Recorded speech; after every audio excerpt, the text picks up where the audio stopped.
अब हम अनुपात और समानुपात से संबंधित जो सवाल अब तक हम कर चुके हैं उसमें एक नया कायदा लेने की कोशिश करेंगे, ताकि उस नए कायदे से हमें पता लग सके कि हम समानुपाती संबंधी सवालों को कैसे हल कर सकते हैं। क्योंकि अब तक हमने अनुपात पढ़ा है, समानुपात नहीं पढ़ा है। समानुपात को भी हम पढ़ने की कोशिश करेंगे। जैसे समानुपात का पहले हम मतलब समझ लेते हैं।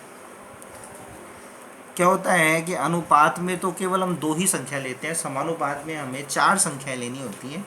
जैसे 8, 6, 48 और यहाँ पर 36 है। तो अब ये समानुपात में है या नहीं है, इसे हमें यहाँ देखना है। तो कैसे देखें हम इसके लिए? तो हम पहले क्या करते हैं कि इस 8 और इस 6 को हम अनुपात के रूप में व्यक्त कर लेते हैं। फिर बीच में हम समानुपाती का, जिसमें 4 बिंदुएं होती हैं, ये वाला चिन्ह लगाते हैं। फिर 48 और फिर 36, ये हमने क्या कर लिया, अनुपात का करा लिया। अब इसमें क्या होता है कि इसमें सूत्र होता है कि चरम पदों का गुणनफल बराबर होता है मध्य पदों के गुणनफल के बराबर।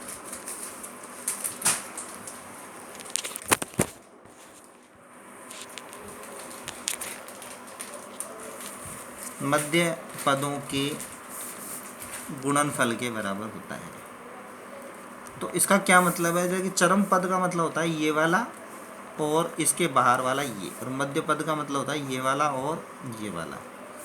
तो जैसे यहाँ चरम पद 8 है और दूसरा क्या है, 36 है।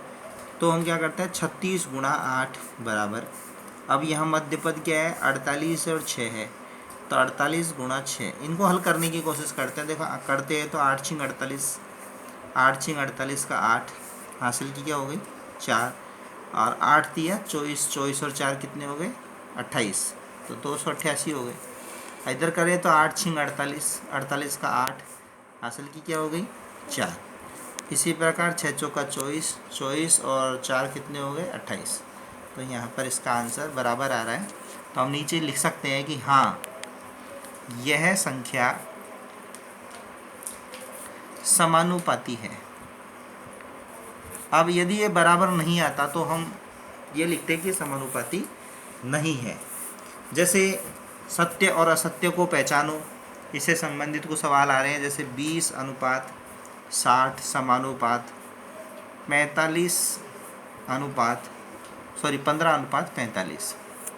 अब इस सवाल को मान लीजिए हमें हल करना है, तो हम इसमें क्या करेंगे, इनको दोनों को गुणा करेंगे और इसको लिखेंगे। हमें सूत्र लिखने की आवश्यकता नहीं होती। तो 20 को हम किससे गुणा करेंगे, 45 से, और इसी प्रकार 60 को किससे गुणा करेंगे हम, यहाँ पर 15 से। यदि इसका करते हैं तो पहले 0 और 5 दूनी का 10 हो गया, और 20 चौका 80, तो ये आंसर आ गया यहाँ पर 900। इसी प्रकार इसको हम करते हैं तो 0 लगा देते हैं, 0 हो गया, 5 छिंगा कितना हो गया, 30, तो 30 हो गया, गुणा यहाँ कर दिया 60, तो ये भी उत्तर आ गया 900। तो 900 यहाँ पर बराबर हो गए। तो हम क्या लिख सकते हैं, हाँ ये समानुपाती हैं। हाँ ये क्या है, यहाँ पर समानुपाती हैं। इसी प्रकार जैसे यहाँ पर दिया हुआ है 12 मीटर और अनुपात 15 मीटर, फिर समानुपात दे रखा है 48 किलोग्राम, और फिर दे रखा है 64 किलोग्राम। अब देखो यहाँ पर राशि मीटर में है और यहाँ पर राशि वजन में किलोग्राम में दे रखी है। तो आपको अच्छी तरह पता है कि ये मीटर में है, तो किलोग्राम को हम क्या करेंगे, ग्राम में बदलेंगे। ग्राम में बदलेंगे तो क्या होगा, यहाँ 12 अनुपात क्या कर देंगे, 15। इसी प्रकार समानुपात 48 का क्या हो जाएगा, 4800, और 64 का क्या हो जाएगा यहाँ पर, 6400। अब हम क्या करेंगे कि इसको हम इससे गुणा करने की कोशिश करेंगे, इसको हम इससे गुणा करने की कोशिश करेंगे। तो जैसे हमने मान लो 6400 को गुणा किया 12 से, ऐसे ही 4800 को गुणा किया हमने मान लीजिए 15 से। तो अब ये दोनों बराबर हैं या नहीं है, तो करते हैं। तो 0 0, 4 दूनी का 8 और 6 दूनी का 12, गुणा, और यहाँ पर किया हमने 6400, तो 6400 हमने यूँ लिख दिया।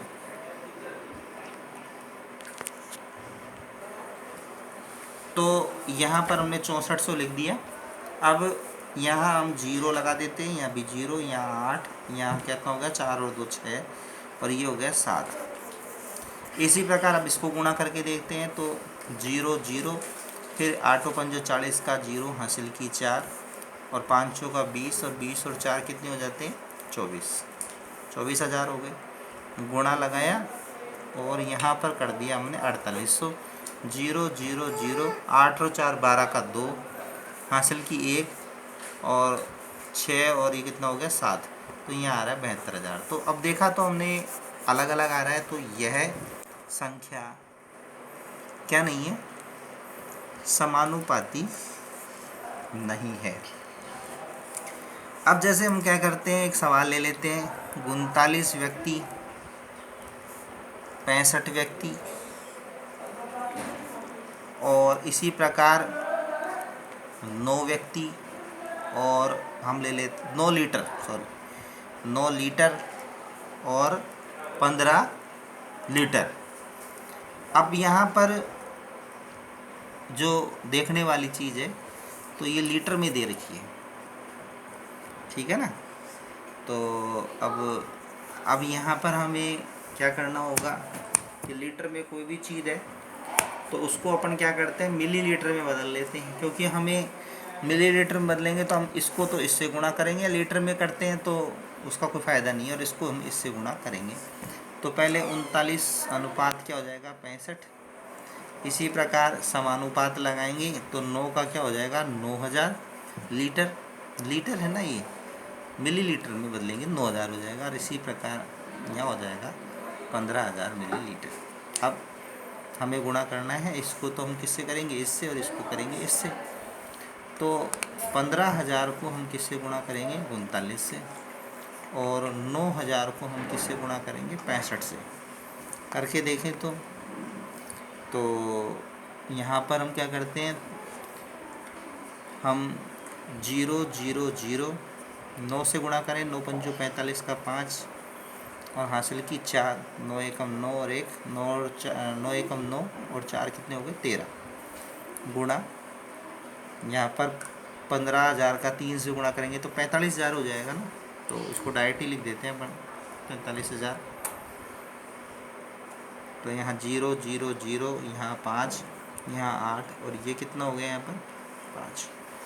इसी तरह से इससे गुणा करते हैं तो 0 0 0, और 9 पंजो कितना हो गया 45। फिर गुणा करते हैं तो 9 की 54,000 हो गया। तो हम क्या करते हैं 54,000 को, ये 54,000 होगा तो इसको यहाँ लगा के हम इसको 54 कर देते हैं। अब यहाँ पर टोटल करते हैं तो 0 0 0, यहाँ पर 5 आ गया, यहाँ 4 2 4 कितने हो गए 8, और यहाँ कितना आ गया 5। तो हमने देखा कि दोनों संख्याएं बराबर आ गई हैं। तो दोनों संख्या बराबर आ गई हैं तो यह संख्या क्या हो गई, यहाँ पर समानुपाती हो गई है, समानुपाती होगी। तो इस तरीके से हमने यहाँ पर समानुपात को संबंधित नियम को हमने जान लिया है, ठीक है ना। और जैसे कभी कभी इस पे प्रश्न आ जाते हैं, जैसे प्रश्न मान लीजिए आ गया कि एक माला का मूल्य 7 रुपये है, तो 8 माला का मूल्य क्या होगा, माला का मूल्य क्या होगा, कितना होगा। अब कई लोग क्या करते हैं, इसके विभाज्य प्रश्नों को हल करने की कोशिश करते हैं। तो जैसे एक अनुपात क्या हो गया 7, तो 8 मालाओं का मूल्य क्या होगा, तो यहाँ क्या लिख दें x लिख देते हैं। इसको तो हम किससे गुणा करते हैं, इस, और इसको किससे गुणा करते हैं, इससे। तो एक को x से गुणा करेंगे तो 1 गुणा x बराबर क्या होगा 7 गुणा 8, तो x बराबर हो जाएगा 7 8 56। तो यानी कि 8 मालाओं का मूल्य कितना होगा 56 रुपये होगा। तो इस तरीके से हम और भी सवालों को हल आसानी से कर सकते हैं, ठीक है। धन्यवाद।